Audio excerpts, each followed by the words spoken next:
Welcome to Readerzz, the podcast for the lifelong learner. Join us on our weekly dose of wisdom where we talk about the real-life lessons and applications of books. Enjoy! Welcome back to Readerzz, everyone. This is the final part of our series on Paper Belt on Fire by Michael Gibson. Last episode, we covered the talent scouting framework, right? We talked about Vitalik and the birth of Ethereum. We talked about the founding of 1517 and the brutal lessons of Sand Hill Road.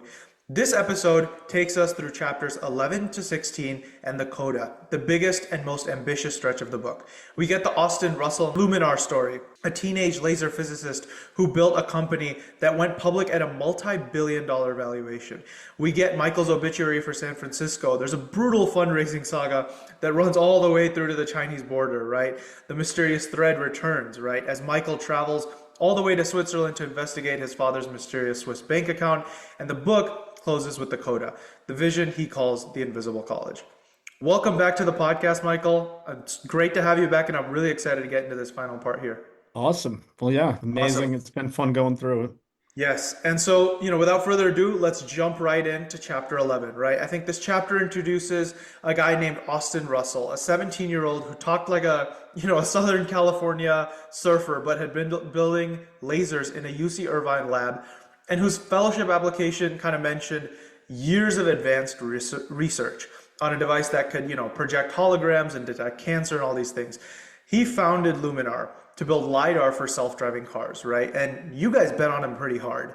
17 million, I believe, in total. That was the maximum out of the fund plus dedicated side funds, right? One of the investors actually passed on you guys because he backed a competitor whose founders were, quote, ex-Apple, Stanford, stuff like that, right? The pedigree.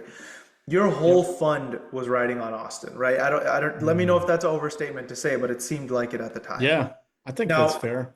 yeah, I want to understand the conviction though, right? When you're betting the whole firm on one teenager's hardware against Google and the whole industry, what makes you what makes you do something like that? Yeah, it was a unique situation. We met Austin, I think it was in 2012. We hosted a summit every year we would, because it was kind of interesting. The first year, I mentioned this a little bit in the book, is like the first year we had a finalist round for the fellowship. And just that meant, bringing 50 people together, not just the 20 who would win. So it's like there were more of them. And we brought them to the Hyatt Regency in San Francisco up near the Embarcadero.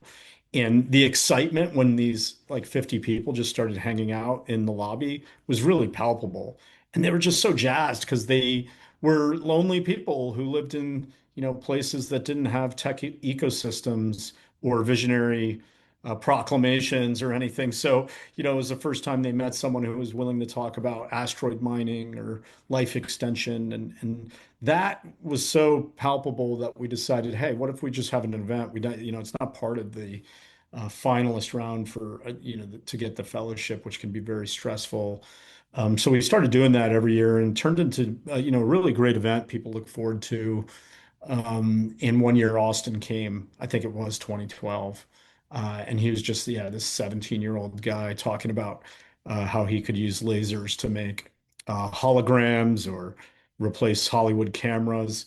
And, he was really persistent guy. He even showed up at our office once to try to meet Peter Thiel. And I talked to him for an hour and, he tried his best to convince me. And I'm just like, look, man, it doesn't work that way.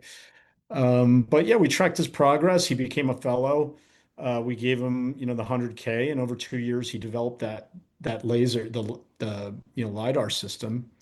LiDAR. I should say it was the laser originally, and then there were these use cases. Could have been a camera, and then it could have been used for sensing purposes. And there was a coming wave that really picked up in that time. In the late 2000s, you had a DARPA challenge where Google showed a driverless car could win a race down in Baja. And the effort to create driverless technology really started to pick up at this time. That wave started gathering energy. So Austin, sensing that, decided to build a sensor because he saw what was available on hand. The LiDAR systems at that time in 2013 were very expensive. They looked like Kentucky Fried Chicken buckets. They were so big. Some people might remember those on top of cars spinning around. And their performance metrics weren't that great either. Their vision wasn't quite limited in range and in its ability to discern certain things or operate in tough circumstances like, the rain. So Austin just saw a real great opportunity there, and he teamed up with one of his mentors to found Luminar. We started 15, 17 in 2015, so he had a couple years worth of development there. And we were just excited about him. Very charismatic, if kind of goofy and funny guy. But there's something we just love about a garage workspace with, cutting edge tools and a quirky group of people. And he was down in Irvine. He also lived up in the Bay Area in a group house we know. And so, yeah, we were among I guess that pre-seed investment into the company. So we were on the way. And what happened was that wave of the driverless tech started really gathering force over time. And with it, other competitors emerged. They all had, founders with prestigious backgrounds or spin-outs from other companies. And there was a race to figure out what is going to be the sensor suite operating first for these driverless cars, and then ultimately for other things like drones and robots. How are the robots going to perceive the world? There were two main schools of thought.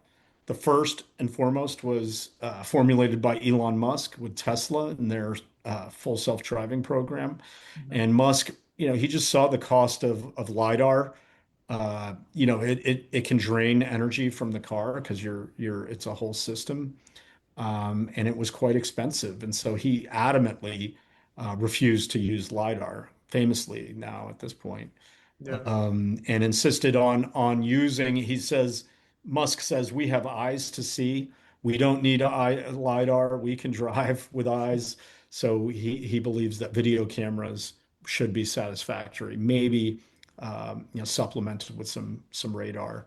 The other school of thought was, okay, you're going to need cameras, but there are going to be circumstances, probably at night, where cameras are not as good as LiDAR. Also, when it comes to range, or left turns of certain types and so on. It felt like, at that time that LiDAR was going to be a necessary component of the perception stack. If you could get that cost down, the power requirements down, and maintain or improve those performance dimensions. And Austin had a plan. He had a team. They started hitting their milestones. Our first check was pretty strong. I think at a fund one, our first check was a 750K check, pretty solid first investment. Yeah. But it became clear from like 2015 to call it 2018 that they had a clear lead against these other LiDAR companies when it came to being able to create, hit the performance requirements that the car companies were asking for. Sure. So it was wild. You would see in the news these companies claiming that they could see something from 200 meters out, but then you learned, okay, that was done in a completely white room off a black surface, and that's nothing like driving on the road or at night. And yet Luminar was doing it, and they were developing. Um, the interest from these automakers. We did our best to talk to people who were knowledgeable, either investors or former employees from other LiDAR companies, and it was just lining up to be the case that Luminar was going to be, if not the premier, then one of the top two LiDAR component makers. And they just kept hitting every milestone on the way. So yeah, we just kept plowing more money in as they raised more. We just Yeah. had that much confidence. And it felt like it was a strong arbitrage because of what you mentioned. It's like some of these companies just had prestige or pedigree based on coming from some other company. And we just saw that, massive advantage in overlooking Luminar. Another thing, Luminar in its first few rounds, they did not raise money from a tier one VC. And sometimes that can also create the underdog track where Mm. a lot of people won't invest unless they see, Sequoia or Kleiner or someone of that stature has invested in the round. So it's just, yeah, we just saw it as a major arbitrage opportunity. It was a gamble in the sense of nothing can be certain. But as more and more evidence came in over time, it just seemed to be the case that they were going to be one of the winners. Yeah. Fast forward to, okay, 2019, 2020. Now you have Musk, you have Uber, you have Lyft. Everyone is saying they're going to be driverless car taxi fleets in Yeah. just 2 years, right? Yeah. 18 months. It's crazy if you look Yeah. at what people were saying back then. And so there was a little bit of mania in the sector. And because Luminar was the lead, they had secured contracts with companies like Volvo, Toyota. They were supplying all the training, even for Tesla. It's funny, is like Tesla would use Luminar to Hmm. train their systems and then take it off. And sometimes Musk would get angry if he ever saw a Tesla with a Luminar stack on it. But yeah, they were in the lead, and so we invested out of the main fund. One of the things we can do to follow on is set up these side vehicles. We did that, and so I think out of the main fund there might have been close to 2 million, and then yeah, another 15 million we put into the Yeah. company through side vehicles, and then Luminar. That was an era where this idea of a SPAC to round out the story. So a special purpose acquisition vehicle. There was a real bottleneck in IPOs, companies going public. This is true today, Yeah. where companies are staying private much longer. There are reasons they want to do that, but one of them is just like it's really hard, to go public. There are regulatory compliance issues. There are the challenges of quarterly reporting. So to enable more companies to go public, some people innovated this idea of a SPAC, where basically you go public. There's this publicly existing company that acquires the private company, and the merger occurs. The company becomes public, Yeah. and just based on all that momentum and the mania, it made sense for Luminar to raise money in the public markets, and they went public. And I try to take people behind the scenes there in the book. So I'll leave it there. It was just an incredible story Okay. of us tracking the development of a technology. The Yeah. founder had vision. He had all these attributes we look for in great founders: the hyperfluency, their hardcore, the imaginative spending and daring involving spending, Yeah. the ability to attract an epic team to work on breakthrough tech. Austin had it all. Sure. And yeah, and we were there all the way through. And yeah, so real quick on a number is like we invested 17 million, and based on that we returned about 200 million to our investors. Yeah, which is insane. I would definitely Yeah. want to get back on that later, especially on that day that the IPO actually happens, right? But Yeah. right now, I think one of the most like interesting parts about just the whole space is how important proximity to essentially creativity is, right? Obviously, the reason Mm. that so many people, live in these founder houses or kind of all get together in one place to build and, builders backing builders, right? Like that's such an important thing, especially today. I think obviously when you think about that, a lot of people may think about San Francisco, they may think about Silicon Valley, and we'll definitely get to that a little later, right? Especially considering the obituary you wrote for San Francisco, Yeah. right? But chapter 13 also takes us to the Chinese border, right? Mm. At this point, you and Danielle are trying to get into Shenzhen to pitch investors, right? And you have this realization, right, as you're walking through the city that Shenzhen, which went from what, 30,000 people to 13 million in just a few decades, might be, the most overlooked innovation story of the century, right? Yeah. You actually argue here that China recreated something America lost, right? The dynamism of the frontier through, special economic zones where vested interest essentially couldn't block experimentation, right? That's a pretty bold claim, especially in, Mm. the political climate that we live in now. Yeah. That an authoritarian state essentially did a better job preserving conditions for innovation than we did, right? But Mm. also, since you wrote it, China's hit a pretty serious wall, right? The property crisis, youth unemployment, Xi Hmm. Jinping has centralized power, crackdown on the tech center, all these things have happened. So, Yep. do you feel like the thesis still holds, or did China just end up demonstrating your own point that essentially, the political forces, I guess, protecting the status quo, do eventually just catch up to everyone? I think the question is still very much open. Yeah, I wrote or I visited, I think that was 2018 or thereabouts. For a little more context, yeah, Danielle and I were raising our second fund at that point. The first fund is all about storytelling, the promise of the vision, and you get support because people, they find it compelling. Um, Typically, there's some reason why they're investing in you. You have a backstory. We had the hypothetical track record with the Teal Fellowship, and so we raised our first fund. Okay, we invested across 3 years. Now we're raising our second fund. Well, with that, at that point in time, investors want to start to see some data. They want to start to see some outcomes. And in the life of a venture fund, the first 3 years are still early days. I mean, these are green shoot years. Companies are raising maybe Series A, Series B, and so the markups on the financials just aren't there yet or strong enough. And so yeah, we found ourselves crisscrossing oceans and continents in order to meet potential investors. And sure enough, that brought us all the way to Hong Kong and Shenzhen. Right. Earlier in the book, I mentioned Cardwell's Law, this idea that no nation can remain number one in innovation forever. That, Mhm. for interesting reasons we could discuss is like, yeah, the one of them is like the accumulation of vested interests, people who want to block new entry into any market, stop people from doing new things, overregulate them. Like that's one story I think that saps the growth. We want to talk about the story of birth, growth, flourishing, and then, decline into decay. And I think that is driven by that the public economy of, these vested interests and regulations. And so, in the past, in America, the long history of manifest destiny was actually driven by people avoiding this problem. It was like the Yeah. movement west was a way for people to do new things. One old example that's pretty great is Hollywood.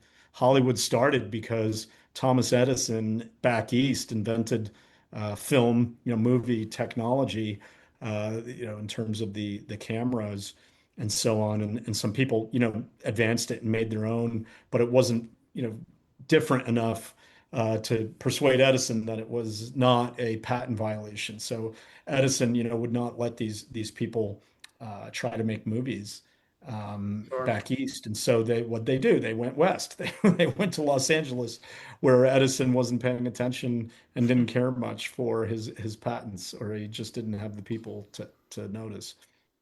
And so Hollywood began to flourish as a way to avoid, yeah, that incumbent. And then, there's similarly with Silicon Valley and other places. So, when I visited China, it dawned on me that the history, China, the communist movement begins in the teens and 20s, and after the Second World War, finally wins the Civil War to establish its dominance. And then, what proceeds is just like a horrific couple decades where, people starve to death, people are murdered, executed, just for having different views. And this isn't thousands, this is millions. It's just like a terrible piece of history. And Mao finally dies in 77, I believe. Mhm. And the Deng and the others who come into power, there was a little spit of land off to the side of China that was still governed by the British. Mhm. And it had, a British administrator in charge who was very much a sort of laissez-faire classical liberal. And so there was a natural experiment you had for about, 30, 40 years where you had communism on the mainland and really hardcore capitalism on this tiny spit of land. And the difference in the outcome between the two was so extraordinary that the after Mao died, these people were like, oh geez, what are we going to do? We got to learn from this. The other example that learned from Hong Kong was Singapore. So Lee Kuan Yew. A lot of people love Lee Kuan Yew. I do too.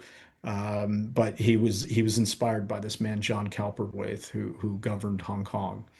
And so what happened there is like, okay, Singapore, Hong Kong, China says, okay, how are we going to transition from awful murderous communism to some style. What did they call it?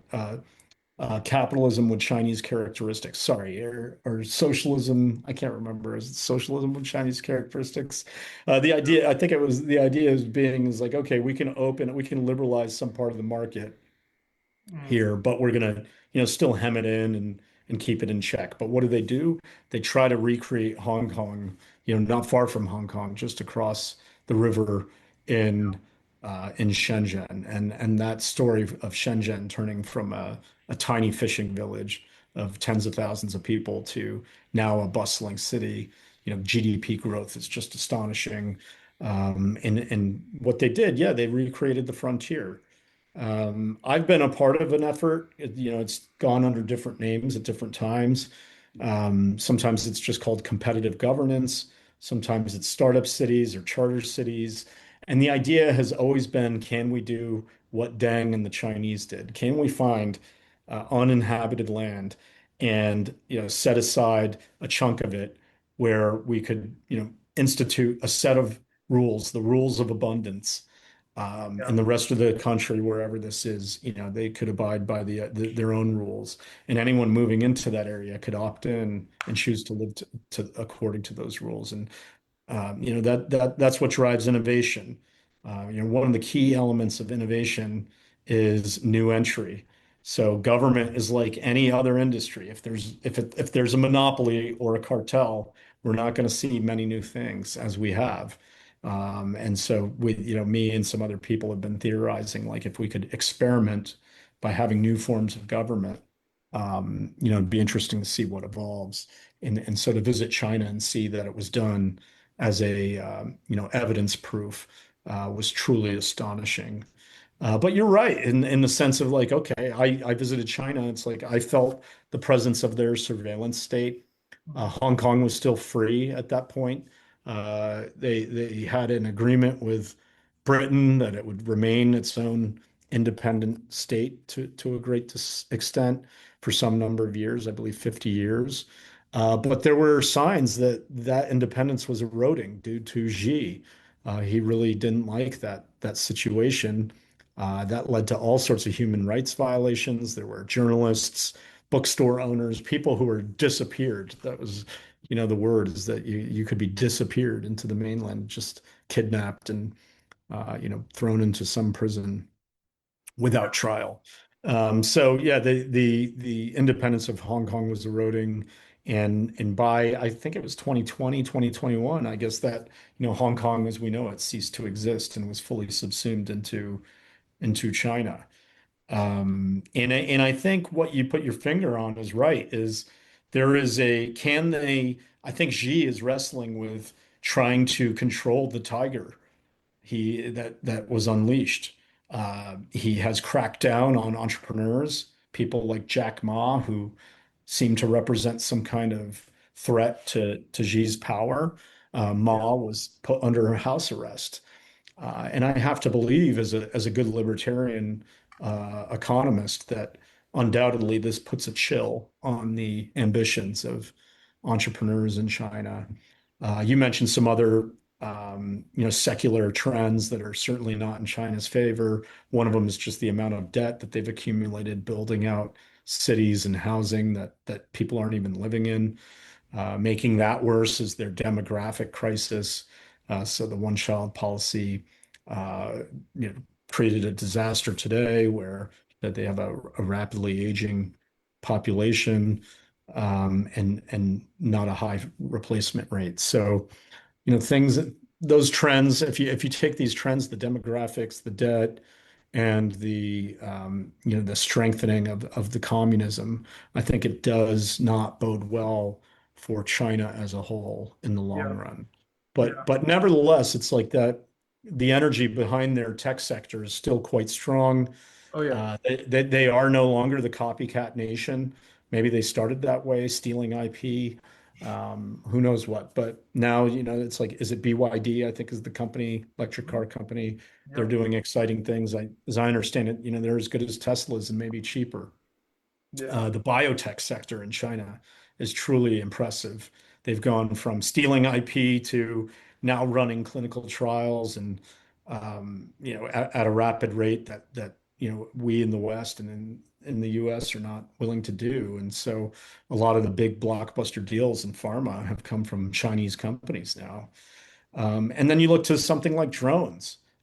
China DFJ is the premier drone maker in the world. Um, I talk to engineers and they sort of marvel at the company's ability to make its quadcopter engines or motors, and just at the cost that they do. And in warfare, you can see the effect of these drones.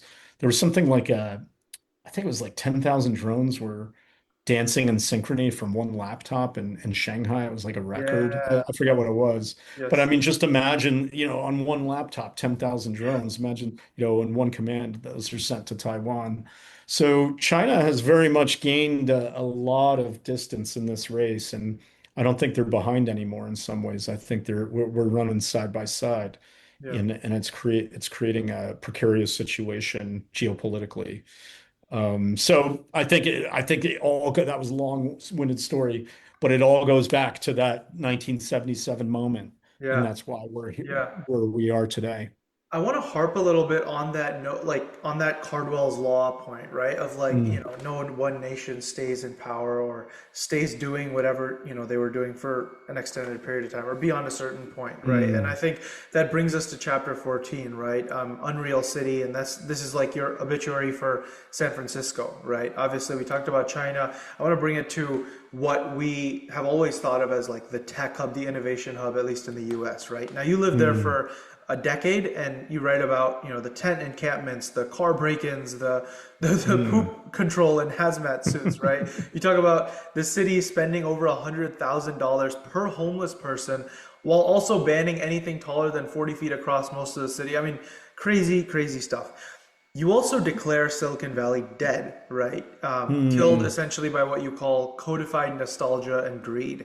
Now, here's the thing, right? Obviously, you called it dead in 2020, and then Yeah. at least obviously from what it seems where it is now, the opposite almost seemed to happen, right? The AI boom landed in San Fran. The city's had what seems like a real revival narrative, and Mm, people are saying things are coming back to life. I'm wondering, what's your take on that city now? Would you say that that deadline's just been pushed a few years, or mm. they got lucky with this new thing, or would you say this has flipped that narrative?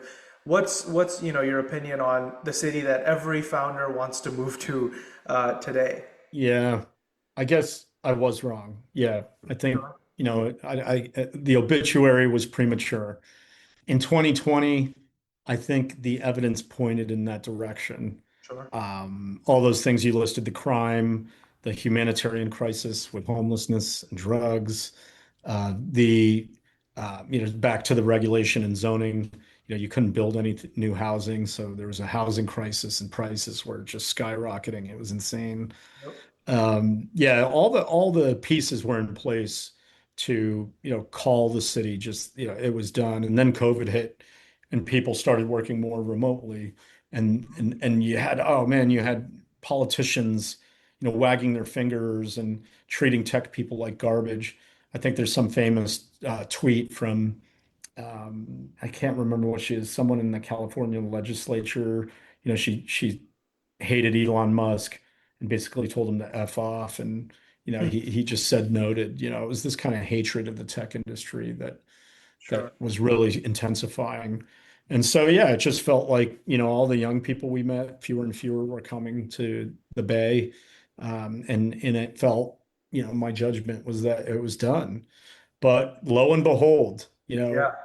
No, here I we mean, I go. even The remember invention of a whole new technology platform, a whole yeah, new level of computing, which is now, greater than $1 trillion industry. It yep. took, the creation of $1 trillion industry to save that city. And it's not even all the way back. That's the crazy No, thing. It's no. like OpenAI, Anthropic, they're just, and then all the surrounding ecosystem, as you said it, all the young engineers who want to work in AI are moving to the Bay Area today. We're back to seeing the housing crisis develop again because they haven't built anything, and now people are pouring back in. The mayor was replaced. They brought in a new one. This guy actually cares about crime. So that all bodes well for the city. Yeah. But what I will say is, I will say this is a dead cat, if you toss it from a building, bounces twice. So, maybe the first bounce, I thought it was dead. It bounces up a little and it may come down again, which is that Okay. the state of California is in a perilous situation. They are teetering on the edge. They Yeah. are, California is accumulating great debts. There's so much waste, fraud, and corruption, and the politicians and other interest group may still yet kill the golden goose. Number one would be the billionaire wealth tax that is being proposed Yeah. for referendum if that passes. That is an insidious law that forces people to try to value how much their private holdings are in companies and real estate and so on, and get taxed on it. What makes it really hard in the tech industry is there are some companies, founders, CEOs who have special shares in companies. Like if you look at Google and Facebook, the way they're set up, Sergey and Larry have shares that no one else has, and these are the voting shares that ensure that they'll forever, as long as they're alive, they'll get to guide and lead Google. Well, this billionaire tax would count those shares as Sure. holding monetary value. They would be forced to sell them. So it's not just about the economics, it's also about control. So that's why something like $1 trillion has fled California because this law might pass. So, like I said, it's like, okay, wow. On the one hand, you have the potential to create artificial general intelligence, usher in an age of abundance, the likes of which we can't even imagine. But then we still have corrupt government, wasteful government that may strangle it before it happens or while it happens. I don't know. It's kind of Sure. exciting. Yeah, 100%. I mean, I remember just being from Texas, right? Obviously thinking Austin was going to be, the new San Fran or something like that. Yeah. Everyone was calling it, Silicon Hills and this and that. So like definitely remember all of that and then the ups and downs, the Austin housing market went through with just people Mm. moving in and then a bunch of companies moving out and stuff like that. So it was definitely a wacky time. I still think Austin is like in place to be two or three Yeah, in the rankings of yeah. cities. Well, I hope so because LA I'm there right and now. okay, yeah. Um, yeah, but I wanna switch gears just a little bit here, right? Sure. Obviously, we talked a little bit about proximity. We talked a little bit about just these cities and the places where Mm. innovation happens. But I want to go a little bit more into chapter 15 here, right? The payoff. Now, this is around the same time, but this is also where you guys started to see some success, where you started to have some big milestones, right? And Mm. now, this is essentially the payoff. December 2020, right? An empty, essentially COVID era Times Square. You bring up Austin Russell again, right? The kid that you guys backed Mm. at 17 with no degree, right? And this guy rings the NASDAQ opening bell as Luminar goes public, right? I mean, that's got to be something to see, right? The guy you backed at Yeah, 17 doing something very like cool. this. Now, you'd been cut from the guest list, so you talked your way in somehow, which I'd love to hear about. But in that time, 15, 17 made its investors over. You mentioned $200 million, right? Yeah, Which that's is right. incredible, right? Austin obviously became the youngest self-made billionaire in the world, and you mailed the Wall Street Journal headline to the investor who had passed on you with a post-it that read "as promised," right? Which I thought was pretty cool too. Now, obviously, since then, lots has happened, right? Yeah. Luminar stock collapsed, and Austin was pushed out as CEO in, I believe, 2025, and company file for Hmm. bankruptcy, all this stuff, but that was all after everything you guys had done, right? And that moment. I'd love for Yeah. you to walk I us mean, through that moment, what it felt right. It's like. it's it's post book.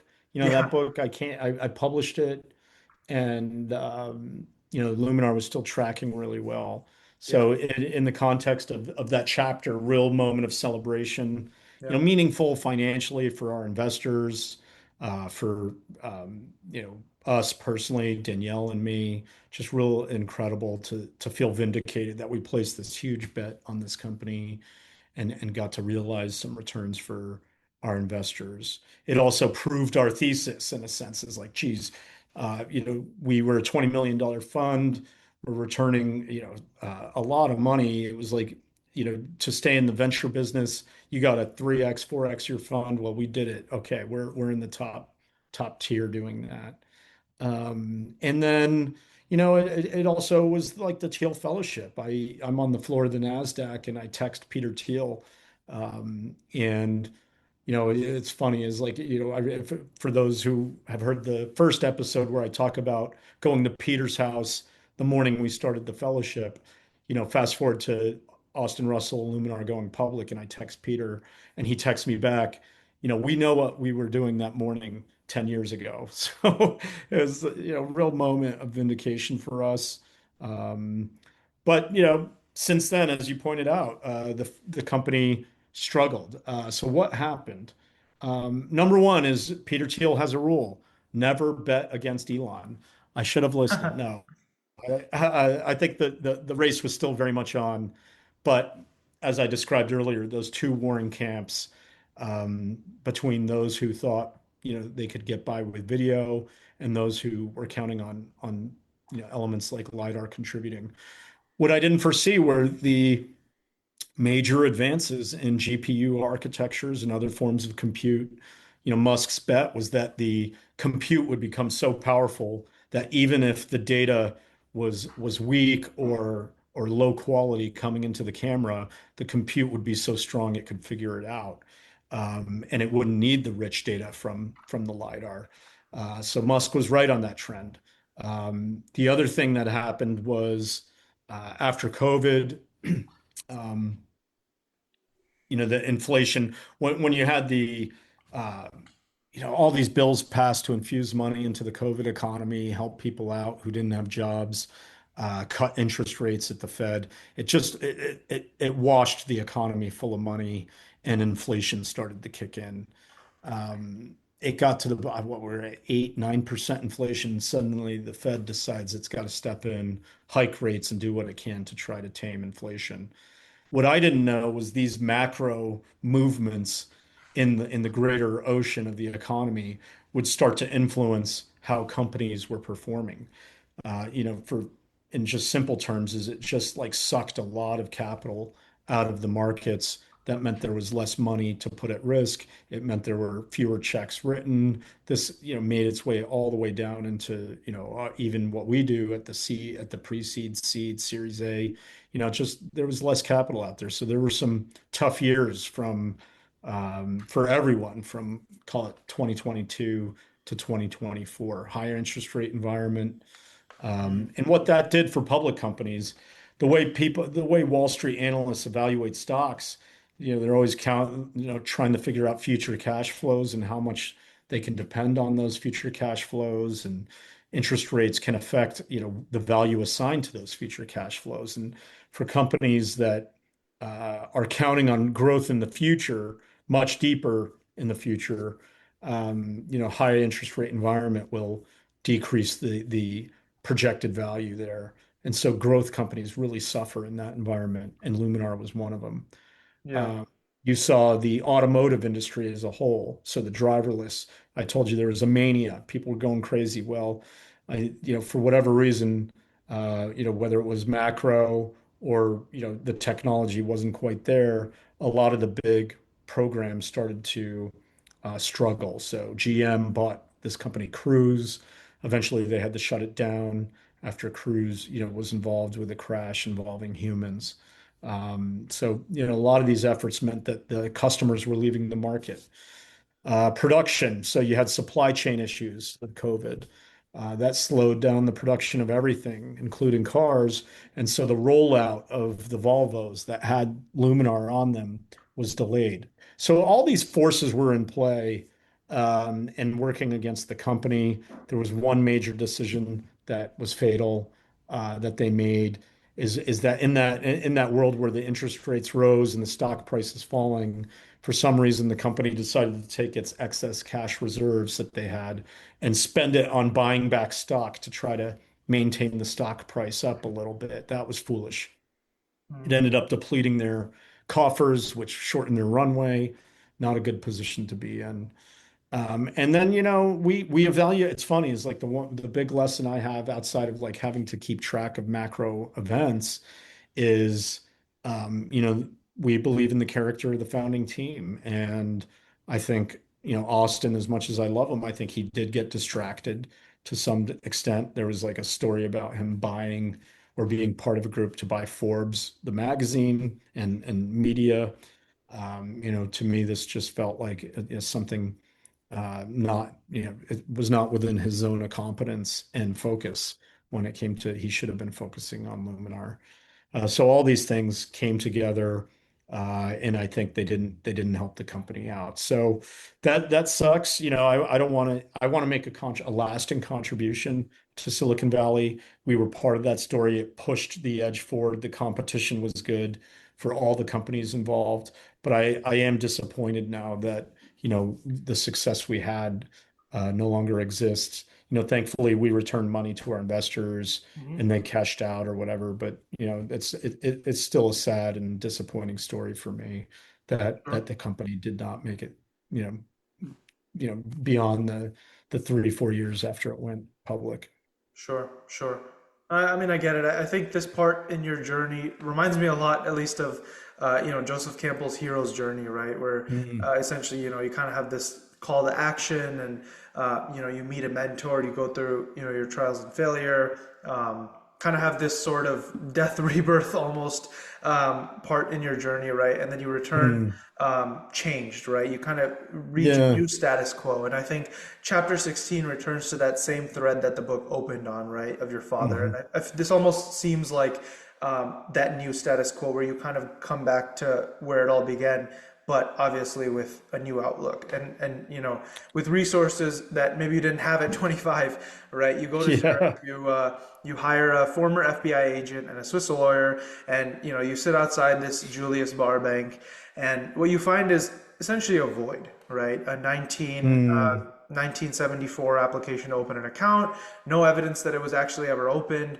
a forwarding address to a mysterious quote Albert Van Dam, right? And records that appear to have been scrubbed. Yeah. Now, the lawyer's best guess seemed that an intelligence agency closed the account, destroyed the documentation. I'm curious, right? Your whole career has been built on finding people, right? Intelligence, Mm. human sources, closing the puzzle. And this seemed like the one search that wasn't closed, right? And this is personal for you. The records are gone, the mystery is Yeah. still there. I'm curious, how do you sit with that, right? Being obviously so good at finding everyone except the one person that Mm. you started off wanting to find. And honestly, do you still want that answer, or has the not knowing, almost become a part of who you are now? Man, I love the way the attention you've given to my book is wonderful. Thank you so much. Thank you. I did want to present this story of growth of who I am from someone who, yeah, felt inadequate and not equipped to find out more about my dad. Someone who had no idea how to run a business or how to, even think of investing in them, to grow into someone who is, now running one of the best VC funds in our class, Yeah. spotting and helping develop talent. And I thought that story of working with Teal and these Teal fellows, there was a lot I learned there. There was wisdom gained, and I felt more myself, in the sense of identity and more at home in that. And I wanted to express that, the in that chapter. So yeah, I have more means, meaning like I can hire people to help me investigate my origins, who Yeah. am I and who was my dad? And it's like these little pieces of information come out. And as a kid, I always sort of didn't believe my mom when she told me stories, because it's like, this sounds so crazy that he said he was involved in intelligence work and then he's dead. I don't know. Maybe my Yeah. mom's just had trauma and can't make sense of it. But, there were little clues that would bubble up, and one of them was the existence of a Swiss bank account. So I traveled to Switzerland to find out more about it. I hired a lawyer. She is an expert in recovery of assets in Swiss bank accounts. She's Swiss, so she's dealt with a lot of cases involving Jewish families in the Second World War. Yeah. And she had never seen anything like this. The idea, the existence of an account. The piece of evidence I'm referring to, when my dad died, I guess he had mentioned to my mom, that he had this account. And, a few days after he died, my mom called the Swiss bank and they took the call and sent her a letter. And the letter, said, "Hey, thank you for your call. You might want to try this forwarding address to this guy, Albert Van Dam." Um, and when I brought this to the Swiss lawyer, she was like at it. She couldn't believe it. She says, "Not possible." Like the Yeah. fact that, Swiss banking was so private in the 70s, they wouldn't even acknowledge the existence of an account. So the fact that these people in this letter on formal letterhead sent it to my mom saying, "Hey, we Yeah. acknowledge the account and here's the forwarding address." It was like, geez, there was an account. Yeah. This is evidence. And so yeah, we were trying to get the bank to tell us more. But it proved to be the case that the bank, they told us a little bit, but I went all that way and didn't come away. It confirmed something. It's like, okay, it doesn't make sense. Like, why did my dad have a Swiss bank account? He's an NBC engineer. What Yeah. is he? He has reported income. You don't bring taxed income to Europe. So, maybe he was up to something interesting. And maybe I am someone and continually searching for someone in the Odyssey. It's a story of homecoming, Mhm. in the sense that Odysseus has been at the Trojan War for 10 years, and it takes him 10 years to come home.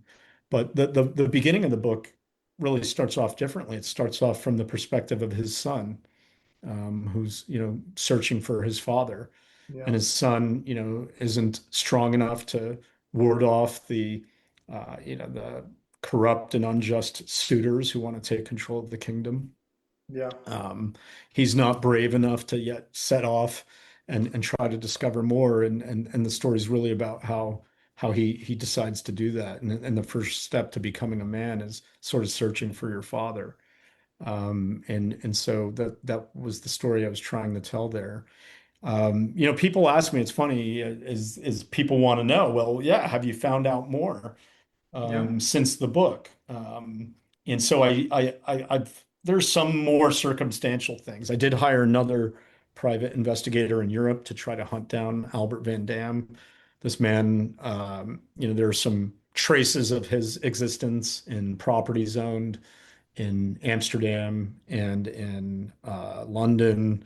But sad to say, there's no he's long since dead, and I can't Yeah. find anyone in his family. The Dutch government, this PI looked into, there were no records, relevant on him. So that sadly was a dead end. Sure. But the one, the circumstantial thing that's kind of interesting that I'm about to dive into, and so to continue the search is like, again, my mom is, I'm always in conversation with her, learning about the past. And my mom, because I wrote this story and I've looked into it more, she's sat down now and started to write her own version of those events. And so I don't think I mentioned it in the book, but my parents met on the game show Jeopardy. My mom was a Yeah. contestant. My dad was a cameraman and Oh. NBC engineer, and Yeah. my mom, got a question right, but Mhm. the judges said she was wrong. It was about a song lyric, the song Oh. "South of the Border," and my dad knew she was right. So after at the commercial break, he came over. He said, "Hey, you were right on that, and I'm going to tell the producers." Uh-huh. So she's like, "Oh wow, really?" And so they hit it off. I don't know, maybe he flirted, and he Yeah. invited her to the commissary, the Uh-huh. cafeteria at Rockefeller Center, where Jeopardy was filmed at the time. Mhm. So my mom goes to the commissary, and she was remembering recently. She said, "Geez, it dawned on me that there were no windows in the cafeteria. I wonder why that was the case." And so she looked it up, she Googled it, and it turned out what I didn't know was that Rockefeller Center, and NBC and RCA, this was the center of British intelligence after Germany had invaded Oh, wow. Poland and France. Yeah. So the Brits set up their intelligence hub in Rockefeller Center. in 39, 40. And they work with the Americans, so they were working with FDR and Yeah. people under him to try to dissuade America from not entering, to get America to enter the war. Mm. And then, for America to set up its own intelligence services. And all of this started at Rockefeller Center where my dad worked. He starts working there in 41, 42. Yeah. Um, so I'm starting to dive into this history. It's a really interesting Yeah. piece of World War II history. Huh. One of the things that came out of my dad, he was sent to Calcutta in the Second World War. Okay. And what's weird is like America wasn't fighting in India. Yeah. It was a British colony at the time, so there was a Mhm. strong British presence. Mhm. And so what I learned through this investigation into the British intelligence at Rockefeller Center is like they were part of this like effort to work with the Americans to run intelligence operations abroad. And one of the places that they did it was in Calcutta. So Oh, this is wow. really I've got to, I'm starting to pick up the research here, and it'll be Yeah. interesting to see what I can uncover. One plausible story is that, my dad got picked up into the intelligence community during that time, Sure. and and maybe he had connections to the British as well. And that's what brought him to Europe. I don't know, but yeah. So it's like end your question, Yeah. like I am still Yeah. flipping stones over to Wow. see what's underneath them. Gotcha. There Well, aren't hey, many of well, them left, but every so often I find something that is very suggestive or interesting. yeah. Wow. Well, if book two ever comes out and it's, a mystery or something, let me know. I'm happy to hop on the mic again. Um, Okay. but for this book here, right? And Yeah. final question here, because I know we're coming to the end of the time, but the book here closes with the coda, right? And this is Mm, almost like the accumulation of everything we've been talking about, not just from a personal aspect, but from essentially your worldview, your ideas of how you want future education to look, what you feel like future young people's goals should be. And this is essentially the invisible college, right? And you name it mm. after secret 17th century scientific society. Try saying that 5 times fast. But you lay out unsolved problems across energy, health, computation, and more, right? Essentially saying that we should get talented young people attacking these problems now instead of waiting, right? And you even write, obviously as a joke, right? In this respect, child labor is good, right? Meaning, obviously, let the young do real work now. Yeah. And the goal that you set is an institution that funds and finds young people to produce Nobel caliber work between the ages of 24 and 36, right? And so, Mm. kind of two questions here, but that's essentially the constructive heart of the book, right? Not just burning the paper belt down, but Yeah. what you'd build instead. So a few years later on, right, what does the Invisible College actually look like today? Is it a real Hmm. working institution yet, or is it mostly still the venture fund with a bigger dream still attached? Is that something you still are looking at, or is that just a promise? You're waiting to see kind of pay Yeah. off, right? And second question here, right? The book's title is a promise, right? To light that paper Mm. belt on fire. It's been a few years now. Do you feel like that fire actually caught? Is it the revolt, you called for genuinely happening, or did the institutions that you went after simply just absorb the critique, put it on a panel, Mm. and kind of carry on more or less exactly as before? Yeah, the great theme of the book is maybe if I steal there's an old soccer book, I forget when it was published, called Mhm. Inverting the Pyramid. And this was about soccer tactics. And I Okay. wish I could steal this title in a way because it's so thematically rich for me, which is like what we're trying to do is invert the pyramid. There's Yeah. a hierarchy of prestige. It forms this pyramid that people fight to climb up. And what we want to do is flip it upside down by focusing on competence and creativity and insight. But what dawned on me is this also applies to the way most, that our society and schools and higher ed have approached the frontiers of knowledge, which is that they think it's another pyramid that you have to spend all these years paying your dues, accumulating knowledge of what's been done in the past. You spend 10, 12, 15 years before you reach the top and you finally get to ask questions Yeah. about okay, what are the biggest problems in my field? What's unsolved? And maybe inverting the pyramid there would be to say, no, what if we instead, when you're starting out, think about, geez, what are the mysteries and riddles of existence that I want to focus on? And then start to build my education around that. And when you do that, it could be interesting because maybe it means that, you start working more interdisciplinary in a way, or you're just, you're finding the tools you need rather than, God, wasting year after year accumulating, maybe knowledge that's not even going to help. So that was the great aim there was like, okay, how can I make people aware that there are a lot of unsolved problems out there from education, healthcare, diet, mental health, energy creation, diseases, top 10 killers of humans, uh, Yeah, whatever. It's like if people were just aware of, what remains unsolved, maybe that would help inspire them to try to do it, try to work on that. Because it's like you enter college and you think all the answers have been solved by my professor, who seems like a genius.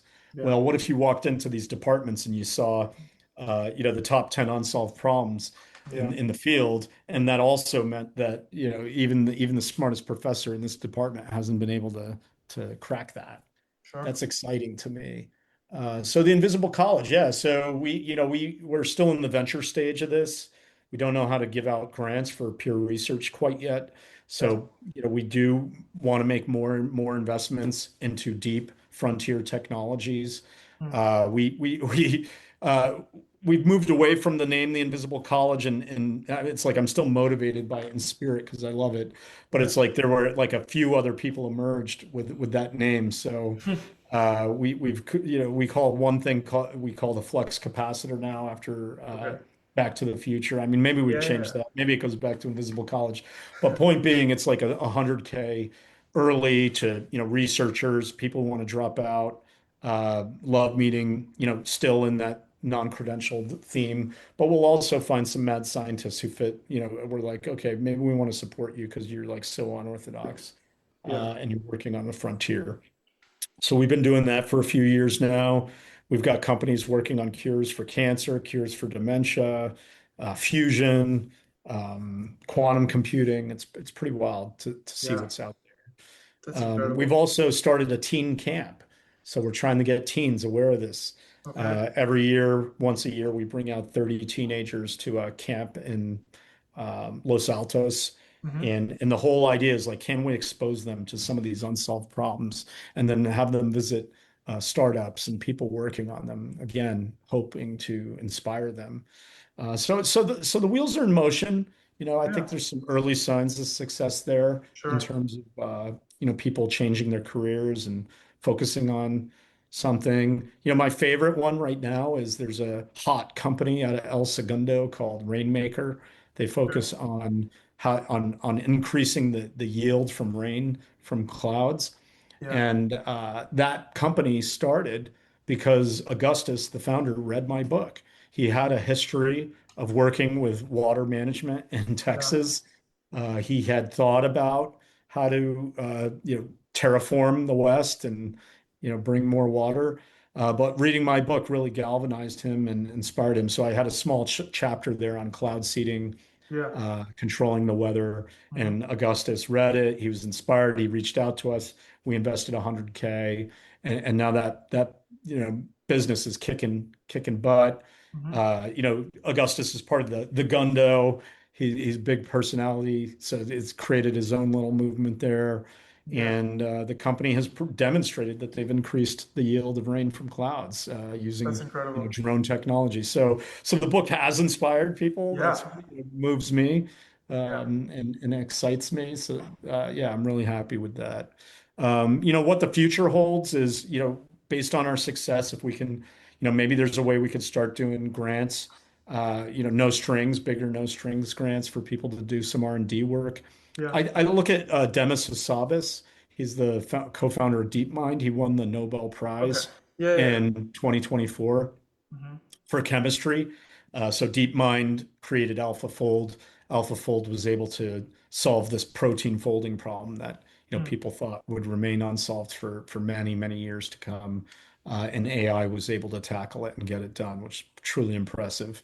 What interests me is like Hassabis has a PhD, but it was in neuroscience, not chemistry. And DeepMind was a venture-backed, corporate-backed company. And so what I think in the next 10 years is, yeah, we're going to start to see VC-backed companies doing Nobel Prize winning work, or at least, work worthy of that, of Sure. the greatest achievement honor. And that really excites me about the future. I So love it. yeah, how can people reach me? Yeah. Reach out to us on 1517fund.com. We have a form submission. If you have your idea about how to build the Mhm. future, would love to hear from you. I'm on X a lot as William Blake. I just have an old handle of the poet I admire, and you can find us there. So yeah, we're still Yeah. trying to build it out. I think it's an exciting time in education. I think one of the upshots of the AI revolution is that I'm meeting more and more people who are, getting themselves out to that frontier of knowledge. And Sure. I think the AI as a tutor or as a guide is starting to pay off, where I'm meeting people who have inverted the pyramid on their own, and they're Mhm. tackling something in really impressive ways, despite, being a teenager. Any final call to action words for any young people, builders, creatives out there who might be listening to this episode today? I think, life is an adventure, and let's build the future. It can be so exciting, and if I can help you, reach out to me. Awesome. I love it. I love it. And with that, we'll wrap this series up. This book, Paper Bell on Fire, I mean, it's been incredible. It's part memoir, part manifesto, part detective story, right? And I think it asks, on a more serious note, it asks a question that I think everyone listening really should sit with, right? Are we actually building the future, or are we just defending the past? Michael, thank you again so much for joining us today and for this series. It's been an absolute blast. I've learned a lot, and I've Oh man, definitely been inspired. by So far the best podcast I've ever done on my book. Thanks for thank you. diving Of course. so And much. to everyone listening, whatever your background, whatever degree you do or don't have, the core provocation of this book is that the institutions we've trusted to cultivate human potential may not be doing their job, right? And the people who fix that probably won't wait for permission. If this series made you think a little differently about education, talent, credentials, or even of what you're capable of, right? Pass it along to someone who needs to hear it. Highly, highly recommend, again, buying this book, Paper Bell on Fire. Obviously, we tried to cover as much as we could, but there's so much more wisdom between those pages that, we weren't able to get to. So that's our series on Paper Bell on Fire. Thanks for tuning into Readerzz. And until next time, keep on learning, keep on changing, and keep on growing.